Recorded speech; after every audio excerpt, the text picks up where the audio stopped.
नमस्कार दोस्तों, आज हम देखेंगे कि हमारे तथाकथित ये हिंदू धर्म के जो पैरोकार हैं, जो ठेकेदार हैं, वो प्राचीन युग से ही कितना अन्याय और अत्याचार और शोषण करते रहे हैं, एक बहुसंख्यक वर्ग का, जिसे शूद्र कहा जाता है दोस्तों। और ये आज तक जारी है। कहा तो जाता है कि ये सब हिंदू हैं, हम सब हिंदू हैं।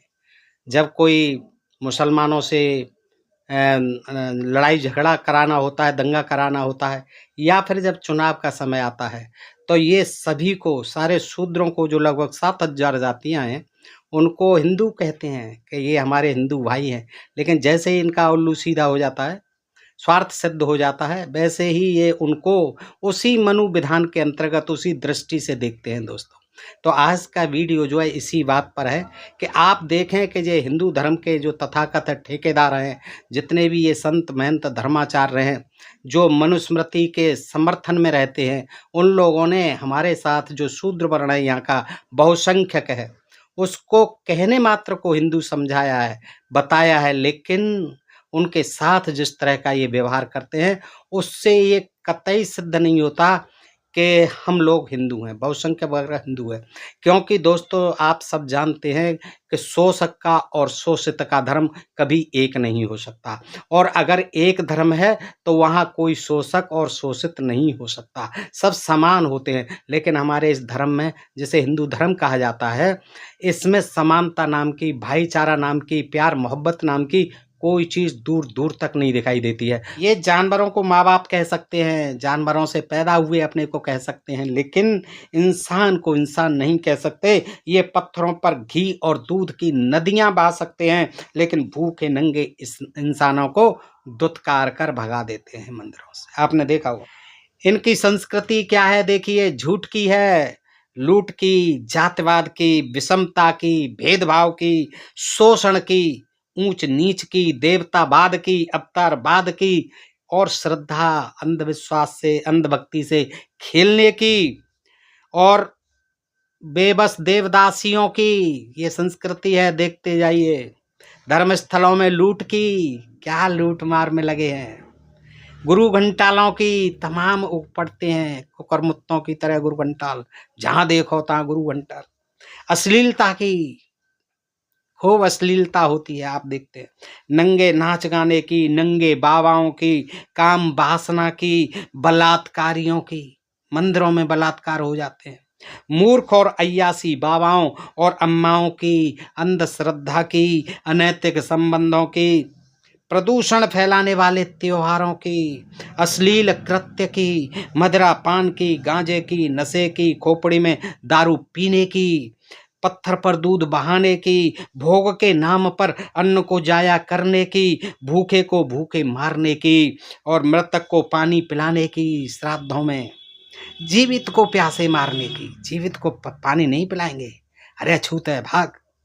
आजकल भी देखिए दोस्तों, हम देखते हैं यूट्यूब पर, तमाम जगह आज भी ऐसी हैं कि बेचारों को घंटों घंटों इंतजार करना पड़ता है कि कोई सवर्ण जो है आए और हमारे घड़ों में पानी डाल दे, बाल्टियों में पानी डाल दे, उनको कुएं पर चढ़ने की और उनको पानी निकालने की। आज भी भले ही वो प्यासे मरते रहें और भले ही किसी गड्ढे पोखर से गंदा पानी पीते रहें, लेकिन आज भी ये मानवता नहीं है, कहने को हिंदू है। तो ये आज भी होता है, आज भी हो रहा है दोस्तों। तो भूखे को भूखे मारने की, मरता रहे बाहर, वहाँ 56 भोग लगेंगे देवता के लिए, लेकिन बाहर इंसान जो है भूखे प्यासे जो है बैठे रहते हैं। मृतक को पानी पिलाने की, जीवित को प्यासे मारने की, और पापी मन को पानी से धोने की, गंगा जी जाएंगे पाप करके। रंगीलों की, बहुपत्नीत्व की, स्त्री को दासी बनाने की, स्त्री को तो दासी शुरू से ही बनाया गया है। स्त्री शोषण की, पत्नी को जुए में दांव पर लगाने की, दहेज की, बेटी को जन्म से पहले ही मारने की, भ्रूण हत्या की, चमत्कारों की। देखिए, चमत्कारों की संस्कृति है। रोज एक बाबा, चमत्कारी बाबा बन जाता है। कोई फोन से बात करता है हनुमान जी से, कोई रामचंद्र जी से, कोई किसी से, तमाम चमत्कार करते दिखाई देते हैं। लाचारों को लाचार बनाने की, बेबस को और बेबस बनाने की, निर्धनों को निर्धन बनाने की, धनवानों को और धनवान बनाने की संस्कृति रही है, जिसे महान संस्कृति बताया जाता है। क्या ऐसी संस्कृति से सोचो, क्या आदर्श समाज का निर्माण हो सकता है? आदर्श भारत का निर्माण हो सकता है? क्या ऐसी संस्कृति में वैज्ञानिक दृष्टिकोण जीवित रह सकता है, जहाँ गाय का गोबर और गाय का मूत्र पिया जाता हो, खाया जाता हो? बताइए, ये संस्कृति आज वैज्ञानिक युग में भी। तो इससे क्या होगा? इसमें कभी वैज्ञानिक दृष्टिकोण पनप पाएगा, जीवित रह पाएगा? क्या ऐसी संस्कृति से समाज में समता, ममता और मानवता का वातावरण स्थापित हो सकता है? देखिए, सोचिए, कल्पना कीजिए कि ऐसे संस्कृति में क्या सब एक समान हो सकते हैं? क्या यहाँ समानता और भाईचारा, प्यार मोहब्बत हो सकती है? ऐसी घटिया संस्कृत भारतीय लोगों की कभी भी नहीं रही है। जो आदिवासी थे, मूल निवासी थे यहाँ के, उनकी संस्कृत देखिए कितनी उच्च थी। लेकिन ये संस्कृति जब से आई, भारत को 7,000 जातियों में बांट दिया, ऊंच नीच छुआछूत का जहर फैला दिया। शिक्षा का देखिए, शिक्षा का क्या हो रहा है? प्राइवेटाइजेशन हो रहा है। इन बहुसंख्यक शूद्रों को पढ़ने से रोकने के लिए दलित लड़कियों के साथ रेप हो रहे हैं जगह जगह, और उन्हें मजबूर करते हैं स्कूलों में, कॉलेजों में न जाएं। रास्ते में जाती हैं, उनके साथ बलात्कार हो जाते हैं। ये आज हो रहा है। हिंदुओं के हर छोटे से छोटे पर्व का खूब जोर शोर से प्रचार प्रसार किया जाता है शूद्रों के, दलितों के मोहल्ले में, और वहाँ जो है मंदिर बनाए जाते हैं ताकि उनको भक्त बनाया जा सके, अपना गुलाम बनाया जा सके धार्मिक रूप से। आरक्षण विरोधी प्रचार करते हैं ये लोग, दलितों के मन में ये भावना पैदा करते हैं हर तरह से, आप तो हिंदू हैं, कट्टर हिंदू बनो भाई, अपने को कहो, हम गर्व से कहो कि हम हिंदू हैं। ऐसी भावनाएं जो है जगाई जाती हैं। दलित बस्तियों और मोहल्लों के आसपास शराब के ठेके खोल दिए जाते हैं, आप रोजाना देखते हैं, और ज्यादा से ज्यादा नशे की आदत इन लोगों को डाली जाती है ताकि ये हर तरह से बर्बाद रहें।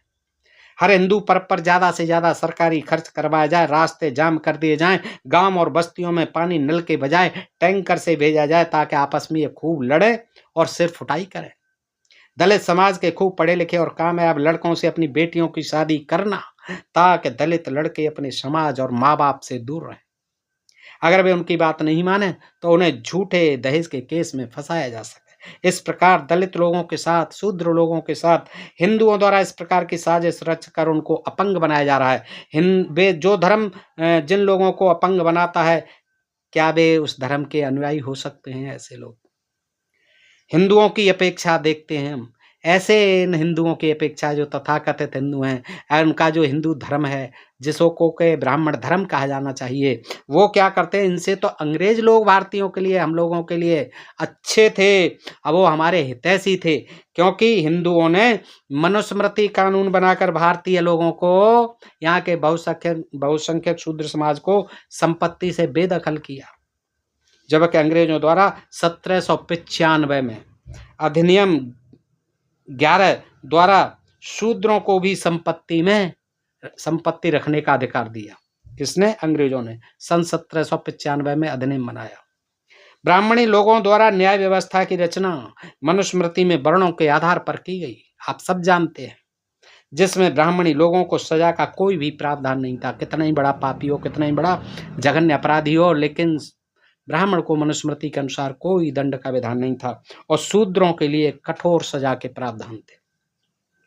और उसके लिए 1773 में ईस्ट इंडिया कंपनी ने रेगुलेटिंग एक्ट पास किया, जिसमें न्याय व्यवस्था समानता पर आधारित थी।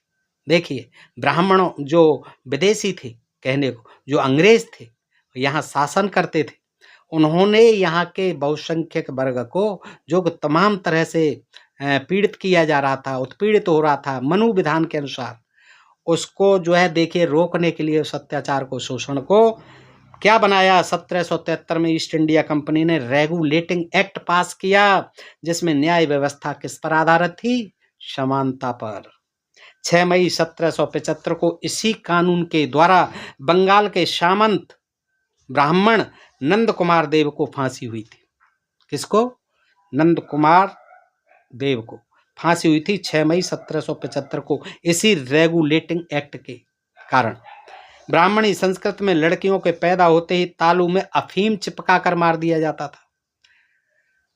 मां के स्तन पर धतूरे का लेप लगाकर एवं गड्ढा बनाकर उसमें दूध डालकर डुबो कर मारा जाता था। ये दोस्तों हकीकत बात है, ये कोई बनावटी बातें नहीं है, कोई झूठ मूठ बातें नहीं है। कि पहले क्या होता था हमारे यहाँ जो है कि लड़कियों को जैसे तालू में अफीम चिपका दी जाती थी, बेचारी सोती रह जाती थी, हाँ, और डुबोकर गड्ढा बनाकर उसमें दूध डालकर डुबोकर मार दिया जाता था। जबकि 1804 अधिनियम 3 द्वारा कन्या हत्या पर अंग्रेजों द्वारा रोक लगाई गई थी। ब्राह्मणी संस्कृति द्वारा समस्त भारतीयों पर शिक्षा प्राप्ति पर प्रतिबंध लगा दिया था। मनुस्मृति के अनुसार कोई नहीं पढ़ेगा, केवल मोनोपोली थी, एकाधिकार था ब्राह्मणों का पढ़ने पर, पढ़ाने पर। क्षत्रिय वैश्य शूद्रों के लिए वंचित था बिल्कुल। लेकिन यहाँ जो है 1813 में ब्रिटिश सरकार ने कानून बनाकर शिक्षा ग्रहण करने का सभी जातियों और सभी धर्मों के लोगों को अधिकार दिया। देखिए कितने सुधारवादी काम किए, जिनको हम विदेशी कहते हैं, अंग्रेज कहते हैं। ब्राह्मणी संस्कृति द्वारा मनुस्मृति में कानून बनाकर दास प्रथा आरंभ की थी। धड़ल्ले से चलती थी दास प्रथा पहले। दास दासियां जो है दहेज में दिए जाते थे। दासियां बड़ी बड़ी सुंदर युवतियां जो शूद्र वर्ण की होती थी उनको दान में दिया जाता था। इन ब्राह्मणों को दान में दिया जाता था और राजाओं को भी दान में दिया जाता था। गुलाम भी भेजे जाते थे, ये दास भी जाते थे। लेकिन सन 1813 में भारतीय लोगों की आज़ादी के लिए अंग्रेजों ने दास प्रथा का कानून बनाकर अंत कर दिया। कब? 1813 में। ब्राह्मणी संस्कृति में समस्त अधिकार मात्र ब्राह्मणों को प्रदान किए गए थे, भारतीय लोगों के लिए कोई अधिकार नहीं थे। ब्राह्मणी संस्कृति में समस्त अधिकार मात्र ब्राह्मणों को प्रदान किए गए थे, भारतीय लोगों के लिए भी कोई अधिकार नहीं था। जबकि सन 1817 में अंग्रेजों द्वारा समान नागरिक संहिता का कानून बनाया। ब्राह्मणी संस्कृति में शूद्रों की शादी होने पर, यह तो सबसे शर्मनाक प्रथा थी, शुद्धिकरण प्रथा शूद्रों के लिए थी।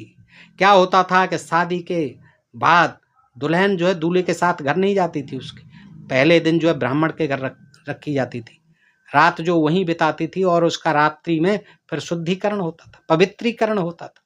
देखिए फिर जो है एक दिन रहती थी वहाँ, फिर जाती थी। तो शुद्धिकरण के लिए दुल्हन को कम से कम 3 रातें ब्राह्मण के साथ, एक दिन रहती थी उस दिन, फिर एक दिन बाद तीसरे दिन जाती थी। तो 3 रातें ब्राह्मण के घर पर शारीरिक संबंध बनाकर गुजारनी पड़ती थी। आप सोच सकते हो कितनी जो है ये शर्मनाक प्रथा थी। शूद्रों की बहन बेटियों का किस तरह से उनका बलात्कार होता था।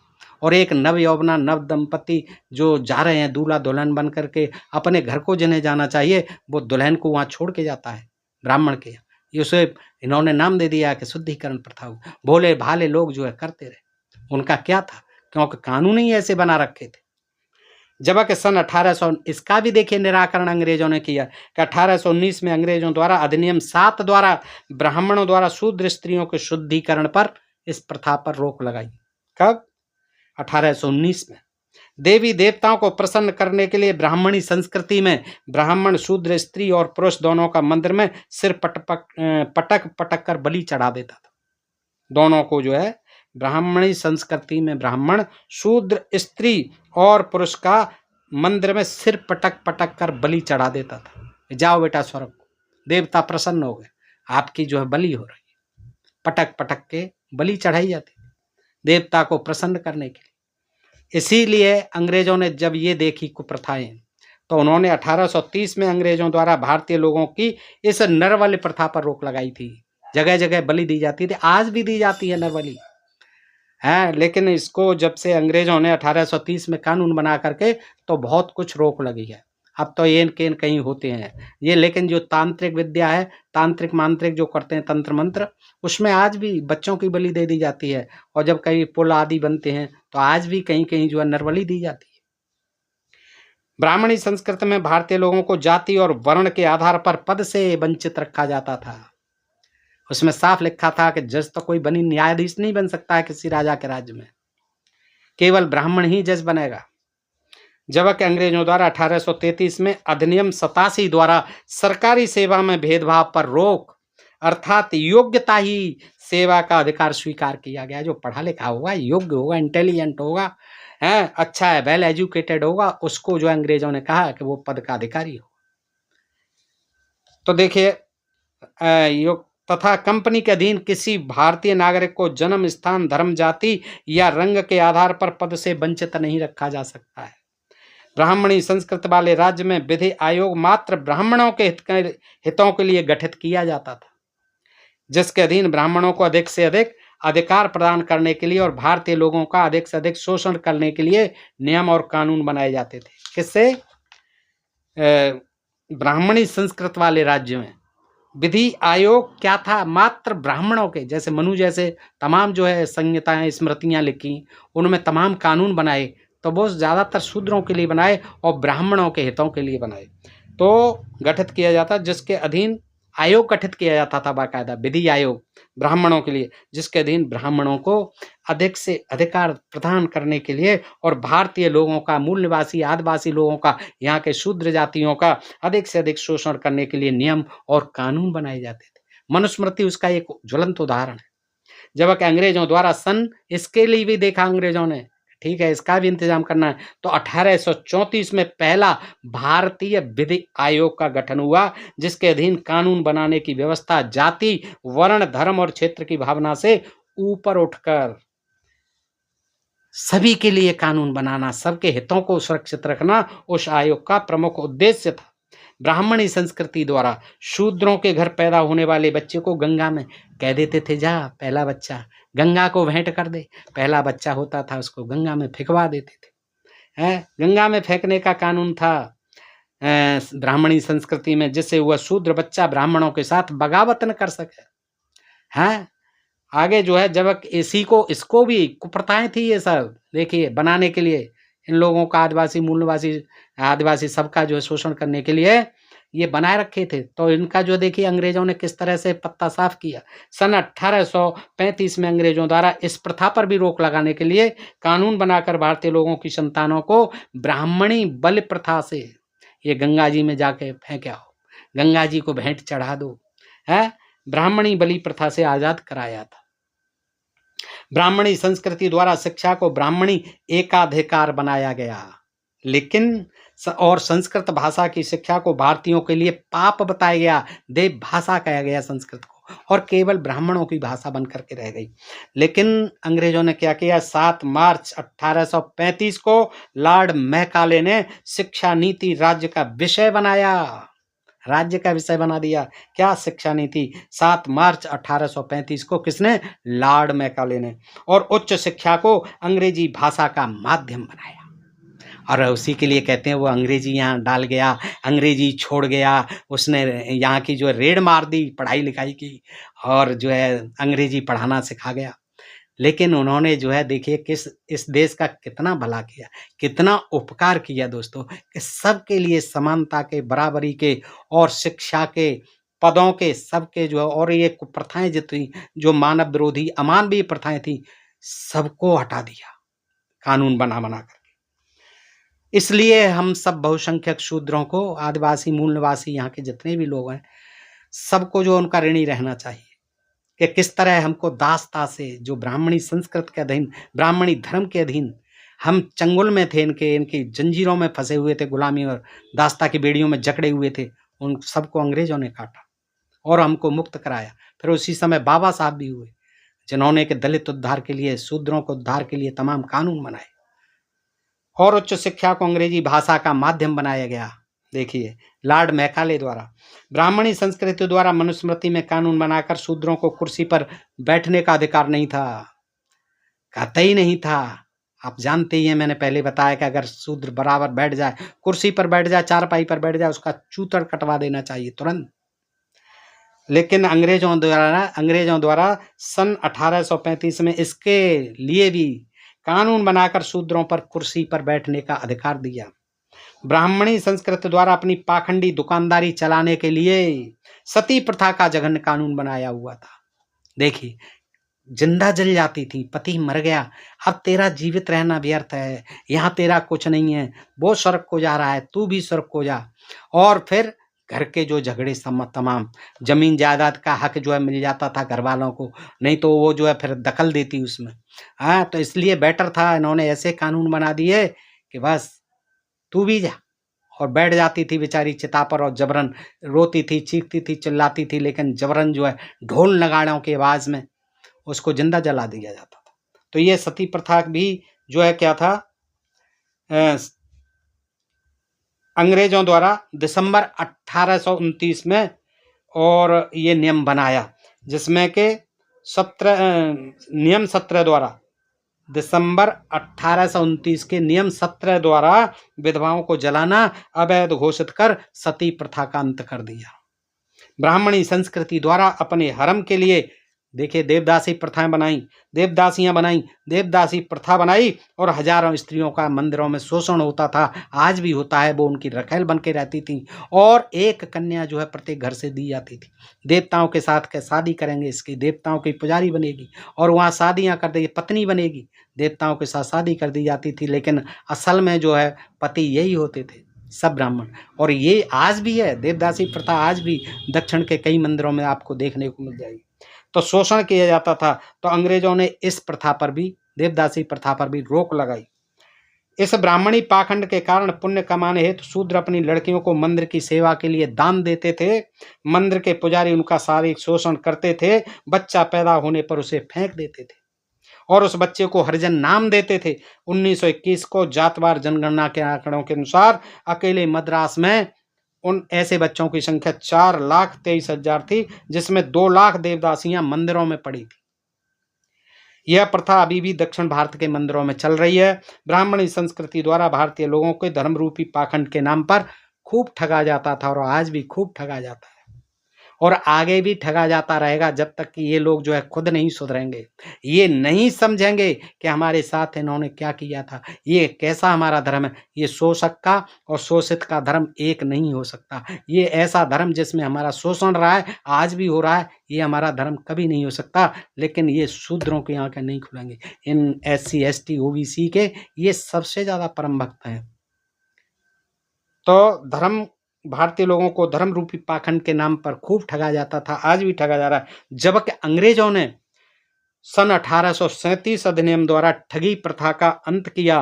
ब्राह्मणी संस्कृति द्वारा स्त्रियों की शिक्षा पर पूरी तरह प्रतिबंध लगा दिया गया था। जबकि सन 1849 में कलकत्ता में एक बालिका विद्यालय JED बेटन द्वारा स्थापित किया गया। सन 1854 में अंग्रेजों ने 3 विश्वविद्यालय कलकत्ता, मद्रास और बम्बई में स्थापित किए। सन 1902 में विश्वविद्यालय आयोग नियुक्त किया गया।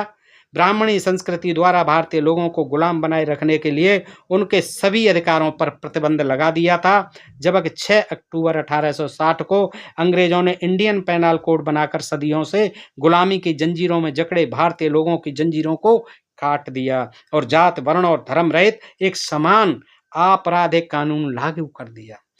ब्राह्मणी संस्कृति द्वारा पूजा में मान्यता थी कि भवन और पुल के निर्माणों में शूद्रों को जिंदा चुनवाने से वे ज्यादा दिनों तक टिकाऊ रहते हैं, ऐसी मान्यता थी और आज भी ऐसी मान्यता। तो इसलिए क्या था, नरबली दी जाती थी। इसके खिलाफ भी 1863 में अंग्रेजों ने कानून बनाकर इस पर रोक लगा दी गई।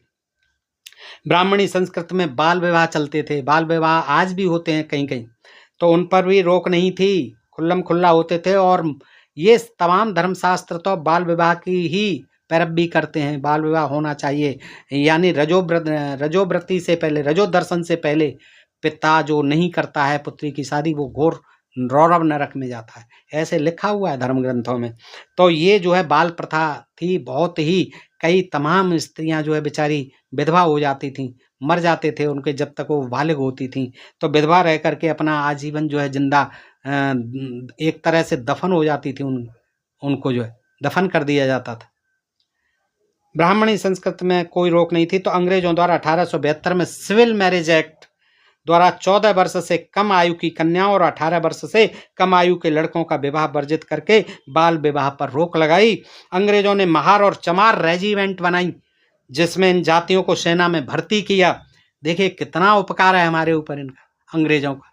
क्या हमें भूल जाना चाहिए अंग्रेजों, और इस ब्राह्मणी संस्कृति को भी भूल जाना चाहिए कि जिसने हमारे साथ देखिए कैसा व्यवहार किया, और फिर कहते हैं कि आप हमारे भाई हैं, आप हमारे हिंदू हैं, सिर्फ दिखावे के लिए। क्या क्या नहीं किया, क्या क्या नहीं हम लोगों ने भोगा, और फिर भी आज आंख दिखाते हैं, अरे आरक्षण, हैं तुम्हारे भाव बढ़ गए हैं, पढ़ने लगे हो, ये करने लगे हो, अब तो तुम हमारी ये रामायण गीता और वेद पढ़ने लगे हो, हैं। तो ये जो है उनको बड़ा अफ़सोस होता है, वो हमें बड़ा आज भी जलील करने से बाज़ नहीं आते हैं, आज भी हमारा विरोध करते हैं कि ये पढ़ कैसे रहे हैं? ये हमारी जो है इन बातों को जो है सार्वजनिक कैसे कर रहे हैं? ये दुबी-छिपी पड़ी थी तमाम जो है बातें हैं, वो जो है कैसे प्रकाशित कर रहे हैं ये लोग? बड़ी वेदना होती है, लेकिन वेदना इसलिए होती है कि इनमें आज भी ऐसे लोगों में मानवता नहीं। देखिए किसी समाज में सब लोग एक से नहीं होते, पर अधिकांश लोग ऐसे ही हैं, जो मेरे जैसे तमाम यूट्यूबर्स को गाली देने के लिए आ जाते हैं। लेकिन उन पाखंडियों से कुछ नहीं कहते थे, जो बगैर प्रमाण के जो है आज भी इन गपोड़ ग्रंथों को पढ़-पढ़ करके अंधविश्वास और पाखंड, जात-भेद, ऊँच-नीच, छुआ-छूत फैला रहे हैं, इन्हीं ग्रंथों के आधार। उनको कोई नहीं कहेगा और उनका कोई प्रमाण भी नहीं है, जो कुछ भी मन में आता है बक देते। तो दोस्तों ये था। अब क्या है, ब्राह्मणी संस्कृति द्वारा मनुस्मृति में कानून बनाकर भारतीय लोगों को चल अचल संपत्ति से बेदखल कर दिया, जबकि अंग्रेजों द्वारा रैयत बाणी पद्धति बनाकर प्रत्येक पंजीकृत भूमिदार को भूमि का स्वामी स्वीकार किया गया। अंग्रेजों ने महार और चमार रेजिमेंट बनाकर इन जातियों को सेना में भर्ती किया गया, लेकिन 1892 में ब्राह्मणों के दबाव में आने के कारण सेना में अछूतों की भर्ती बंद हो गई। देखिए फिर ब्राह्मणों ने दबाव बनाया, नहीं नहीं इनको जो है नहीं, इनको नहीं होना चाहिए मिलिट्री में, और इसीलिए नहीं लिया जाता था और आज भी नहीं लिया जाता है मिलिट्री। ब्राह्मणी संस्कृति द्वारा मनुस्मृति में कानून बनाकर भारतीय लोगों को चला अचल संपत्ति से बेदखल कर दिया था, जबकि अंग्रेजों द्वारा रैयत बाणी पद्धति बनाकर प्रत्येक पंजीकृत भूमिदार को भूमि का स्वामी स्वीकार किया गया। इससे यह पुष्ट होती है दोस्तों, इतने जो है मैंने बताई चीज़ें, इससे हमारे सामने ये बात आ जाती है, बिल्कुल स्पष्ट हो जाती है कि इन ब्राह्मणी संस्कृत के लोगों ने हम लोगों को, जो यहाँ के आदिवासी मूल निवासी और जिन्हें इन्होंने शूद्र वर्ण कहा, जिन्होंने ब्रह्मा के पैर से पैदा बता दिया, इनके साथ कितना घोर अमानवीय और तमाम जो अत्याचार किए हैं दोस्तों। और आज भी ये लोग जो है कहीं कहीं बाज नहीं आते, ये नहीं जानते कि भाई हम लोग भी आप जैसे ही इंसान हैं, हमको भी सारे अधिकार हैं, लेकिन इनको जो है ये गवारा आज भी नहीं हो रहा है, और इसीलिए हिंदू राष्ट्र की बात करते हैं, मनुस्मृति विधान लाने की बात करते हैं दोस्तों। बताइए जानकारी आपको कैसी लगी? अच्छी लगी हो तो अपने मित्रों में अधिकाधिक शेयर करें दोस्तों, और अपने प्रिय चैनल ढोल में पोल को सब्सक्राइब करते रहें। फिर मिलते हैं ऐसे किसी प्रसंग के साथ अगले वीडियो में। तब तक आप सब मित्रों का हृदय से आभार, नमस्कार, जय भीम, जय भारत, नमो बुद्धाय।